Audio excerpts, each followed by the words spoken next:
제가 예전에 스위스에 좀 여행할 기회가 있었습니다. 스위스의 그 유럽의 탑이라고 하는 융프라우 요흐에 올라갔습니다. 3,400m가 넘는 산꼭대기에 올라가서 보니까 경치가 장관입니다. 근데 더 놀라운 사실은 그 산꼭대기 전망대에 한국 컵라면, 신라면이 판다는 사실이에요. 보통 이제 그 당시에는 이제 가격이 좀 달랐는데 지금으로 환산해 보면 편의점에서 한 1,500원이면 살 수 있는 이 그 컵라면이 그 융프라우 요흐 꼭대기 전망대에 가니까 9,000원 정도 하더라고요. 한 6배 정도 비쌌어요. 근데 이걸 제가 사 먹었을까요? 안 사 먹었을까요? 전 사 먹었어요. 왜냐하면 거기에서 그 신라면, 그 컵라면을 먹는다는 경험을 어디서 해볼 수 있겠어요? 예. 희한한 것은 편의점에서 1,500원 하는 컵라면이 융프라우 요흐라고 하는 그 세계적인 관광 명소의 전망대 꼭대기에 올라갔다고 해서 달라지는 것은 아닌데 왜 가치가 한 6배 이상 뛰었고 또 그것들을 사람들이 그 가치의 돈을 내고도 사 먹을까? 컵라면은 바뀌지 않았지만 그 컵라면이 어디에 놓여 있느냐에 따라서 가치가 달라진다는 거예요. 구하기 쉬운 동네에서는 싼데 구하기 어려운 데서는 비싸지는 거죠. 시내산 꼭대기에도 컵라면 파는 거 아십니까? 비싸죠. 물 끓이는데 옛날 제 기억으로 아주 오래전인데도 그때도 한 2불 정도 했었으니까 지금 아마 더 비싸졌을지 모르겠어요. 똑같지만 어디에 놓여 있느냐, 어떤 환경에 있느냐에 따라서 그 가치가 완전히 달라지는 거예요. 그러므로 내 자신이 과소평가되고 있다고 느낄 때에 그것은 나 자신의 문제라기보다는 내가 처한 환경에 대한 문제일 수도 있다. 이렇게 생각하는 게 중요합니다. 왜냐하면 똑같은 가치의 물이라도 똑같은 가치의 컵라면이라도 그게 어느 환경에 있느냐에 따라서 가격이 달라지기 때문에 그래요. 그러니까 우리도 똑같지만 우리가 어느 환경에 놓여지느냐가 우리의 가치를 결정한다는 것입니다.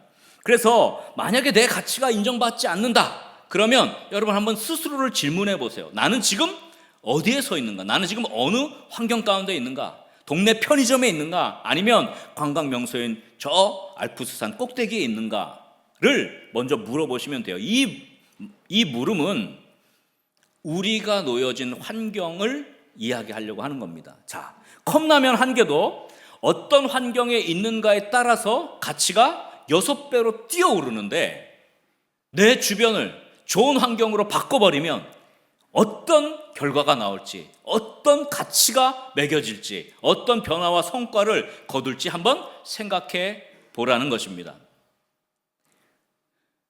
그래서 우리는 우리를 알아주지 못하는 환경에 만족하면 안 돼요. 내 가치를 알아주는 사람 곁에 있을 때 내 가치는 발휘되는 거예요.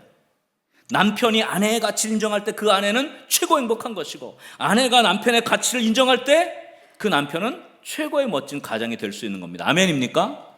마찬가지로 우리가 어떤 환경에 있느냐, 어떤 사람 곁에 있느냐가 그게 중요한 거죠. 우리의 가치와 비전을 알아주는 환경을 만들어내는 것, 또 그 환경 가운데 있는 것, 이것이 우리의 삶에 가장 중요한 키워드가 될 것입니다.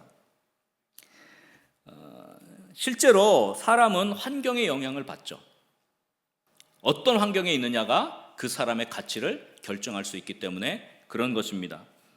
자기개발 크리에이터인 그 오인환 씨라는 분이 쓴 글을 읽고 제가 오늘 설교를 준비하다가 이 내용이 참 맞는구나 생각해서 조금 이야기를 하려고 해요. 제가 전에도 한번 말씀드렸는데 그 관상용 금붕어가 한 5cm 정도 됩니다. 크기가 어항에서 키우는 물고기잖아요. 근데 이 5cm 정도 되는 크기로 이 관상용 금붕어가 자라는데 그러면 이 관상용 금붕어는 원래 그 크기일까? 그렇지 않다는 거예요. 이 관상용 금붕어를 큰 연못에다 풀어놓으면 30cm까지 자란대요. 그러니까 5cm라는 크기가 정해진 게 아니에요. 어항에서 키우면 5cm인데 큰 연못에서 키우면 30cm까지 자랄 수 있는 거예요. 이것은 유전적인 것에 영향을 받는 게 아니라 환경에 영향을 받는다는 것을 말해주는 거예요. 여러분, 요즘 잘 알려진 세계적인 경제인이고 또 미국에서는 이제 정치에까지도 뛰어든 일론 머스크라는 사람이 있어요. 원래 일론 머스크는 스페이스X를 창시했고 여러분 테슬라를 창시한 그런 세계적인 기업인 아니겠습니까? 세계 탑 리더 중에 속하는데요. 원래는 남아프리카 공화국에서 태어났어요. 그런데 이 일론 머스크가 청소년기에 미국이라는 큰 연못으로 옮겨갑니다. 만약에 남아공에 계속 있었다면 그가 가진 천재성 이런 것들이 막 파묻혔을 거예요. 어항 속에 있었기 때문에 5cm밖에 안 자랐어요. 그런데 그가 미국이라는 큰 연못으로 옮겨지니까 그가 가진 천재성이 발휘되기 시작했고, 그걸 인정하는 사회에 있으니까 그가 그런 역할을 하게 된 거예요. 근데 중요한 것은 이 일론 머스크라는 사람이 이런 새로운 환경으로 나아가고 변화되는데 가장 큰 영향을 미친 것이 책이었다는 거예요. 책. 제가 오늘 이 책 좀 이야기를 하려고 하는 거예요. 사람이 환경의 영향을 받잖아요. 어떤 환경에 있느냐가 그 사람의 가치와 역량을 결정을 하는데, 그 환경을 바꾸는데 가장 큰 역할을 하는 것이 이 책이라는 것입니다. 그러니까 만약에 일론 머스크가 남아공이라 하는 작은 어항에 있었다면 별 볼 일 없었겠죠. 그런데 큰 연못인 환경으로 옮겨지니까, 미국으로 옮겨지니까 그 역량이 발휘되고 그 가치를 인정하는 사람들 곁에 있으니까 그 가치가 빛을 발하게 되는 것 같은 거예요. 그래서 지금 우리를 지금의 환경에서 다른 환경으로 옮겨 놓을 수 있는 가장 강력한 도구가 바로 책입니다. 책.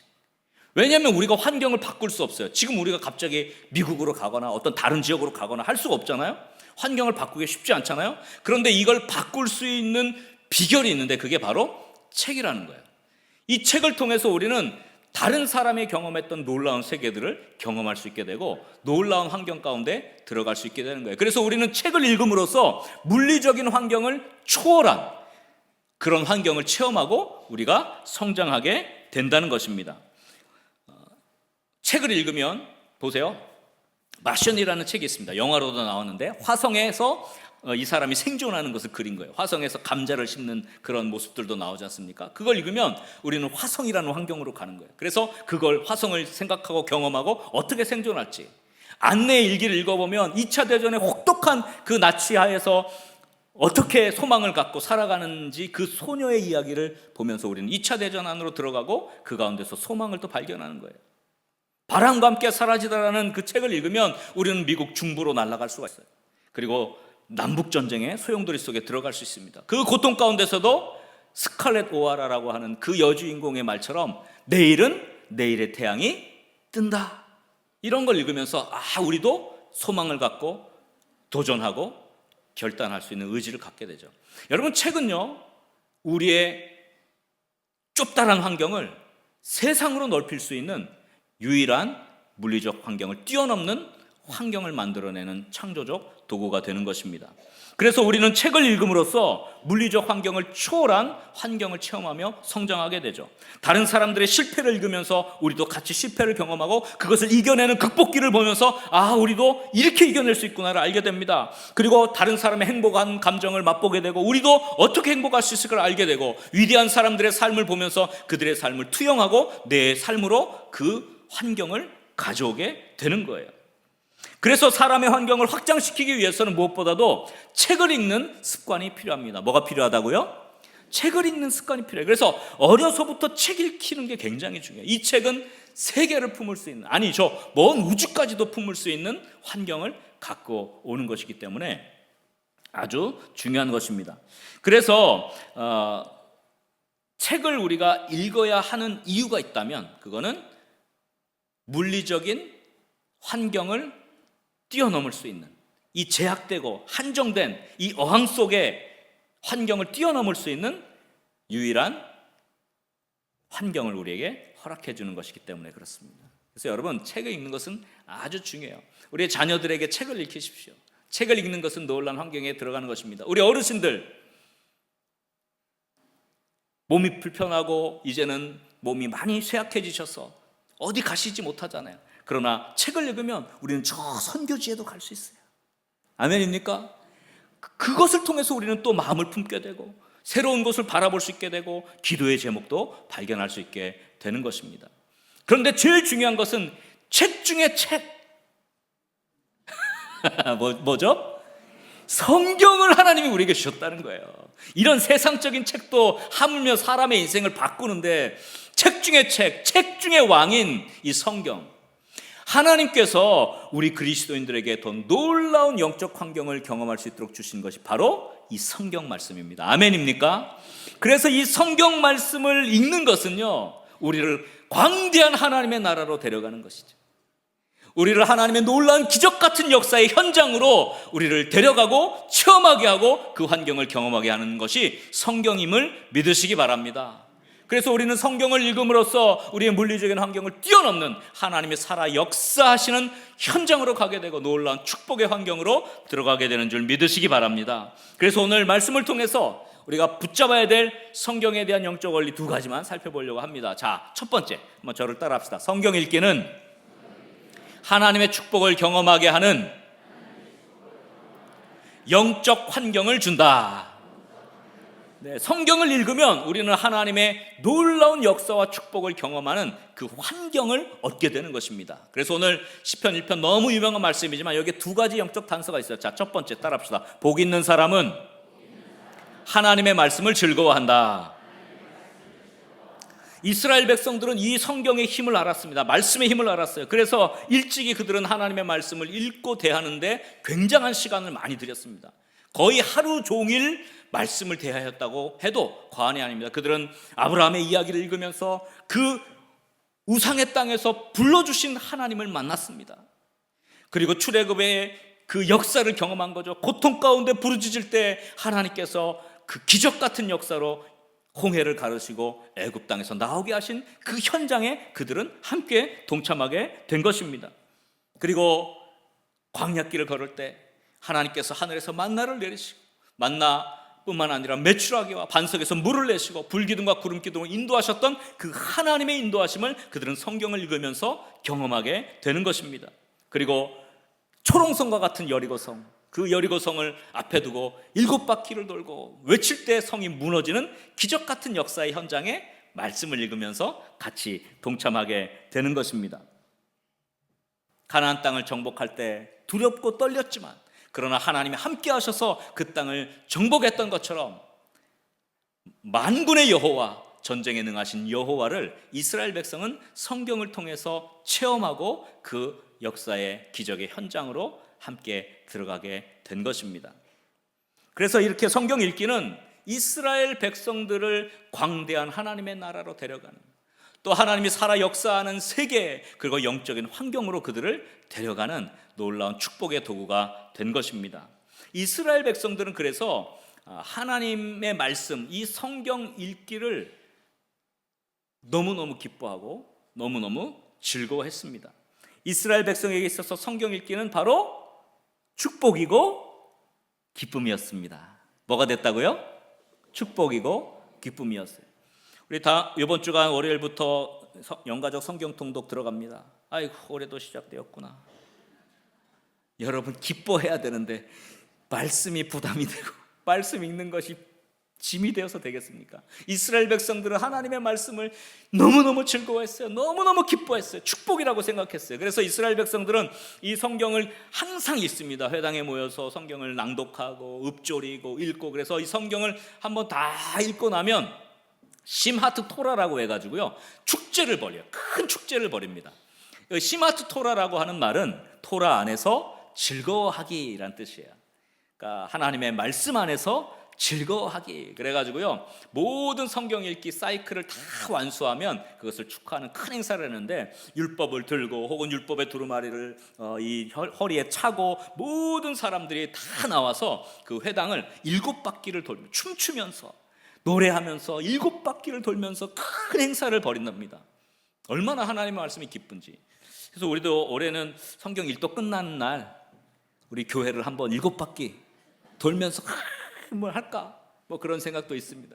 그러니까 이스라엘 백성들이 이렇게 성경 읽기를 즐거워하고 이것을 축복으로 여겼어요. 막 빙글빙글 돌면서 춤을 추면서 노래하면서 하나님을 찬양하고, 성경 읽기를 너무너무 사모했던 것입니다.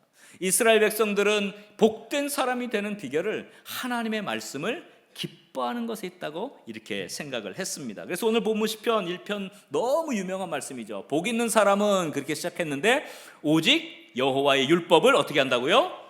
즐거워한다 그랬어요. 여러분, 하나님의 말씀이 즐겁습니까? 하나님의 말씀이 기쁨이 되십니까? 그렇게 될 수 있기를 주의 이름으로 간절히 축원합니다. 그렇게 될 때 복 있는 사람이 되는 거예요.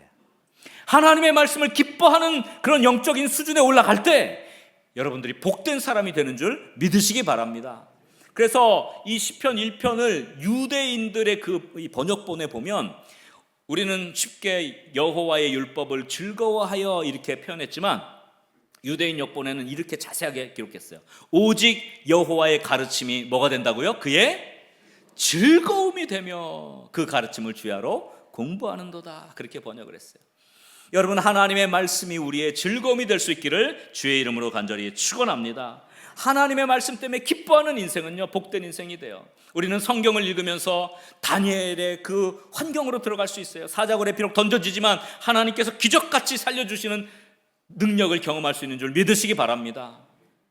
우리의 삶 속에 성경을 읽으면서 경험하는 놀라운 축복들이 있어요.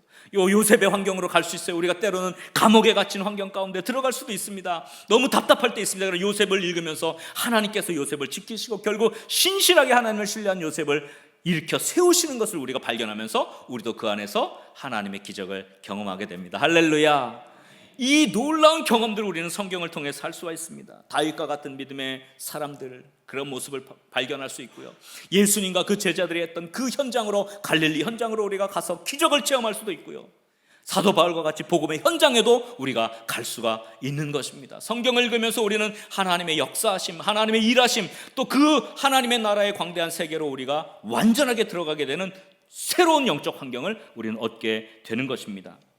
그래서 우리가 성경을 읽어야 하는 이유는 이 성경의 이야기들을 통해서 하나님의 구원과 축복이 역사하는 영적 환경을 경험하게 되기 때문입니다. 이런 영적인 환경으로 들어갈 수 있기를 주의 이름으로 간절히 축원합니다. 이번 주간 성경 일독 들어갑니다. 우리 창세기부터 민수기까지 읽을 겁니다. 아마 하나님이 창조의 세계로부터 하나님이 아브라함을 부르시고 또 이스라엘 백성을 구원하시고 출애굽하신 광야의 여정까지 하나님의 인도하심을 읽을 터인데, 여러분, 그때 여러분 그 영적인 세계로 들어갈 수 있기를 주의 이름으로 간절히 축원합니다. 그래서 하나님을 맛보고 하나님의 능력을 맛보고 우리의 삶 속에서도 역사하시는 하나님을 누릴 수 있는 축복의 한 주간 될 수 있기를 주의 이름으로 간절히 축원합니다. 아니, 평생이 될 수 있기를 주의 이름으로 간절히 축원합니다. 우리 한번 옆 사람을 이렇게 축복합시다. 성경을 읽읍시다. 환경을 뛰어넘읍시다. 하나님의 말씀을 기뻐합시다. 할렐루야. 복된 사람이 되는 말씀의 은혜를 받고 말씀의 능력을 받고 하나님이 역사하시는 기적을 체험하고 하나님의 축복의 현장으로 들어가는 우리 복된 사람들 다 될 수 있기를 주의 이름으로 간절히 축원합니다. 자, 이렇게 말씀 있는 환경을 만드는 게 우리에게는 놀라운 축복이 돼요. 그래서 제가 오늘 설교의 제목을 말씀의 환경이 복 있는 사람을 만든다, 그렇게 한 거예요. 이게 제가 두 번째 이야기하고자 하는 주제입니다. 한번 따라 합시다. 말씀의 환경이 복 있는 사람을 만든다. 그래서 하나님의 율법을 즐거워하는 것과 더불어 해야 될 게 있습니다. 따라 합시다. 복 있는 사람은 하나님의 말씀을 주야로 묵상한다. 네, 오늘 본문에 보면 복 있는 사람은 어떤 사람입니까? 1절에 복 있는 사람은 악인들의 꾀를 따르지 아니하며 죄인들의 길에 서지 아니하며 오만한 자들의 자리에 앉지 아니한다 그랬습니다. 여기서 이 악인들의 꾀, 죄인들의 길, 오만한 자의 자리, 이 세 가지는 모두 다 악한 사람들과 어울리는 환경 가운데 있을 때 일어나는 점차적인 발전을 말해요. 그래서 이 악인들의 꾀는 뭐냐면 악한 사람들과 어울려 있어서 그들의 이야기를 듣고 어떻게 하는 거예요? 그들의 권고를 듣는 환경을 말해요. 그러니까 악한 이야기만 들으니까 내 심령이 바뀌어지는 그 환경을 악인들의 꾀에 있는 환경이에요. 이래서 이렇게 악인들의 꾀를 계속 듣다 보면 어떻게 됩니까? 죄인들의 길에 서게 되는 거예요. 그래서 죄인들과 함께 직접 이제는 어떻게 해요? 죄를 짓는 환경으로 가는 거예요. 죄를 계속해서 짓다 보면 어떻게 되느냐? 오만한 자들의 자리에 앉게 돼요. 오만한 자들의 자리는 하나님이 없는 상태를 말하는 겁니다. 하나님이 아닌 자신을 최고의 가치로 여기며 사는 하나님이 없는 상태의 인생 환경. 그래서 악인들의 꾀는, 이 환경은 결국 죄를 짓는 죄인의 길에 서게 하고 결국 이것은 우리를 오만한 자의 자리에 앉게 하는 거예요. 그래서 하나님 없이 사는 인생으로 살아가는 환경 가운데 우리를 놓는 것이죠. 이런 사람은 복으로부터 점점 멀어지게 되는 것입니다. 그러면 복이 있는 사람이 되려면 하나님의 말씀을 우리가 주야로 묵상하는도다 그랬잖아요. 우리 시편 1편 2절 말씀 한번 다 같이 읽어보겠습니다. 오직 여호와의 율법을 즐거워하여 그의 율법을 주야로 묵상하는도다. 주야로 묵상하는 사람들은 이 하나님의 말씀을 주야로 묵상하게 되면, 이 말씀의 환경 가운데 우리가 처하게 되면 어떤 일이 벌어지느냐, 의인들의 지혜를 얻게 되고 악한 환경에서 보호받고 그것을 이길 능력을 받게 돼요. 그래서 사도 바울이 연소했던 디모데에게 했던 이야기가 있습니다. 디모데후서 여러분 3장 15절 너무 유명한 말씀이죠. 이렇게 이야기하죠. 또 내가 어려서부터 뭘 알았다고요? 성경을 알았어요. 디모데는 어려서부터 성경을 읽고 배웠던 사람이에요. 그래서 이것이 어떤 능력을 주느냐, 성경은 능히 너라 하면 그리스도 예수 안에는 믿음으로 말미암아 구원에 이르는 지혜를 얻게 돼. 이 지혜를 얻게 한다는 거예요. 그 다음에 16절에 보니까 이 성경은 하나님의 감동으로 된 것이에요. 그래서 교훈과 책망과 바르게 함과 의로 교육하기에 유익하다는 거예요. 그래서 17절에 보니까 하나님의 사람으로 온전하게 하고 모든 선한 일을 행할 뭐를 받게 됩니까? 능력을 갖추게 한다는 거예요. 하나님의 말씀은 우리에게 지혜를 주고 하나님의 사람으로 세워지는 능력을 얻게 하는 영적인 놀라운 축복이 된다는 사실을 믿으시기 바랍니다. 그래서 여러분, 하나님의 말씀을 주야로 묵상하는 사람은 거꾸로 가요. 자, 악인들의 꾀 대신 뭘 얻냐? 의인의 지혜를 얻게 됩니다. 아멘입니까? 그래서 하나님의 지혜를 얻게 되고 무엇이 바른 것인지 무엇이 그른 것인지 분별하는 지혜를 말씀을 통해서 얻게 되는 거예요. 그래서 이 의인들의 지혜를 얻게 되면 어떻게 됩니까? 죄인의 길 대신 의인들의 길을 걷게 하는 거예요. 그래서 하나님이 원하는 선한 일을 행하고 하나님이 원하는 선한 사역을 감당하는 사람으로 바꾸어지는 것이죠. 그래서 잠언서 2장 20절에 보면 이런 말씀이 있습니다. 한번 같이 읽어봅시다. 지혜가 너를 선한 자의 길로 행하게 하며 또 의인의 길을 지키게 하리니. 여러분, 우리 하나님의 말씀으로 우리가 지혜를 얻잖아요. 그러면 선한 자의 길로 가게 돼요. 의인들의 길을 지킬 수 있게 되는 줄 믿으시기 바랍니다. 그래서 주야로 말씀을 묵상하는 자가 복 있는 사람이 되는 거예요. 그래서 성경을 주야로 묵상하는 사람들은 자, 악인의 꾀 대신 뭘 얻는다고요? 의인의 지혜를 얻고, 그 다음에 죄인들의 길 대신 어느 길을 걷게 됩니까? 의인들의 길을 걷게 되고, 마지막으로 하나님을 인정하지 않는 오만한 자의 자리에서 벗어나서 하나님을 경외하는 겸손한 사람이 되는 것입니다. 복된 사람이 되는 거예요. 그래서 잠언서 15장 33절에 이렇게 말씀했습니다. 여호와를 경외하는 것은 지혜의 훈계라. 그러면서 뭐라 그래요? 겸손은 존귀의 길잡이니라. 여러분, 하나님께서 말씀을 묵상하고 복 있는 사람이 되면 결국은 그 사람에게 지혜를 주고, 그 지혜는 의인의 길을 걷게 하고, 결국은 그것이 하나님을 경외하는 사람을 만들어서 겸손한 사람을 만들고 결국은 존귀하게 만드시는 거예요. 하나님은 우리를 존귀하게 만드시기를 원하는 줄 믿으시기 바랍니다. 그것이 바로 하나님께서 우리에게 주시는 복된 자의 길을 걷는 거예요. 복된 자의 길을 걷는 거예요.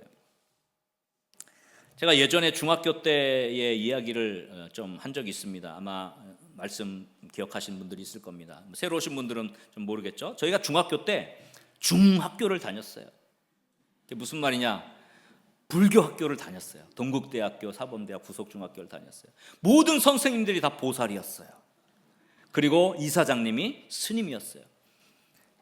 그러니까 그 불교의 환경 가운데 제가 있으니까 얼마나 심적으로 힘들었겠습니까? 제가 그때 한 일이 뭐냐, 우리 그 믿음의 사람들을 조금 이렇게 만들어 가지고요, 미리 도시락 까먹고 점심 때 빨리 모여서 함께 말씀 읽고 기도하는 모임을 제가 만들었어요. 그 3년은 저에게 있어서 영적인 광야와 같은 환경이었어요. 근데 제가 제일 힘들어서 제일 애써서 했던 게 뭐냐면 성경 읽기였어요. 제가 그 중학교 3학년 동안 성경을 20독 했습니다.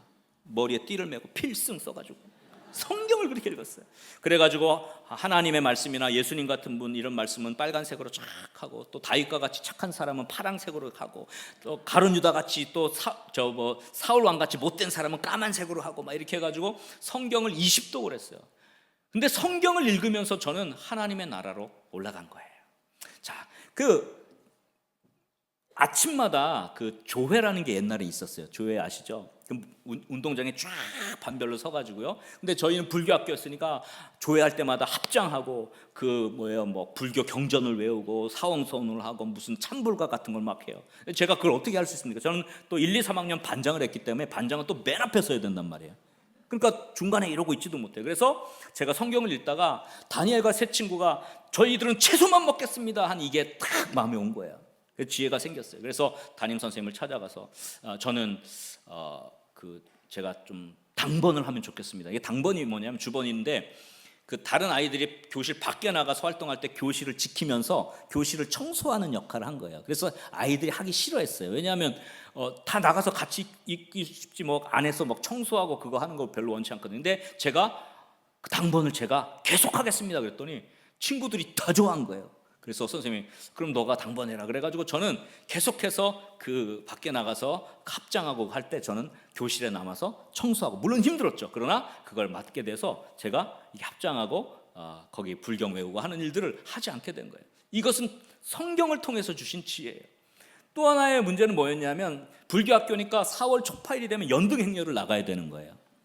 근데 이제 4월 초파일은 쉬는 날이잖아요. 그러니까 이것을 수업 일수로 하고 그 다음 날을 쉬게 해주면서 이 4월 초파일 날 연등행렬이 학생 수업으로 한 거예요. 근데 제가 어떻게 수업이라고 하는데 어떻게 연등행렬을 나가야 되는지 고민이 된 거예요. 그때도 성경을 읽으면서 요셉의 이야기를 생각하게 됐고 다니엘의 이야기를 생각해, 사자굴에 던져질지라도 불못불에 던져질지라도. 근데 우리 주변의 친구들은 그 당시에 중학생이기 때문에 사춘기가 그냥 이성에 관심이 막 생길 때잖아요. 그때 여학교에 불교학교 여학교와 같이 연등행렬을 가거든요. 그러니까 연등행렬을 기다리는 거예요. 여학생 만나려고. 저는 요셉이처럼 내가 어찌 그래가지고 선생님을 찾아갔어요. 그래서 저는 여차여차해서 제가 기독교 신앙을 갖는 사람이라서 연등행렬을 나갈 수는 없고, 제가 진짜 저는 결석할 마음은 1도 없지만 저는 신앙적 양식 때문에 저는 결석을 할 수밖에 없습니다. 그렇게 말씀을 드렸어요. 1학년 선생님, 2학년 선생님, 3학년 선생님. 그러냐? 그래, 알았다. 다 그렇게 하시더라고요. 그래서 저는 4월 초파일도 놀고 그 다음 날도 놀고 계속 놀았어요. 근데 참 희한한 일이 있었습니다. 졸업식이 됐잖아요. 졸업식이 됐는데 졸업식 사실 저희 때는 개근이 굉장히 중요했어요. 왜냐면 개근이 성실함의 특징이었죠. 요즘은 개근 안 하더라고요. 요즘에는 다 뭐 가정에서 여행도 가고 하면서 그걸 뭐 가정학습으로 해서 다 하니까 오히려 여행을 안 가면 안 된대요. 빠져야 된대요. 참 이런 시대가 왔어요. 근데 저희 때까지만 해도 개근이 중요했는데 저는 그걸 포기하고 하나님 앞에서 바로 서려고 했던 거죠. 그것도 하나님의 말씀이 제게 용기를 주셔서 그렇게 할 수 있었던 거예요. 하나님의 말씀을 읽으니까 그런 용기가 생기더라고요. 지혜도 생기더라고요. 근데 마지막 졸업식 때 이제 개근상을 이제 대표로 받게 되는데 보통은 이제 3학년의 일반의 반장이 보통은 받습니다. 근데 제가 3학년 일반 반장인데 저는 뭐 결석을 했잖아요. 그래서 저는 아니라고 당연히 생각했는데 제가 대표로 받게 된 거예요.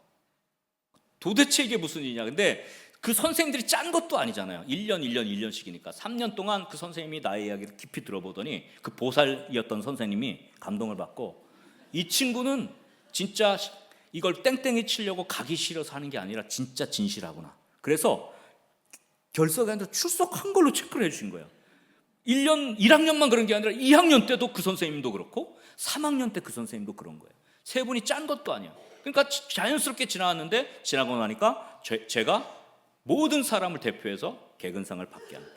하나님께서 존귀하게 하시는 일을 허락하시는 게 바로 복된 사람들이 걷는 길입니다. 아멘입니까? 근데 저는 이거 중요하다고 생각하지 않아요. 제가 더 중요하게 여겼던 것은 제가 기도하면서 하나님, 저는 중학교를 불교학교 다녔으니까 고등학교는 기독교 학교를 좀 가게 해주세요. 그렇게 3년 동안 기도를 했거든요.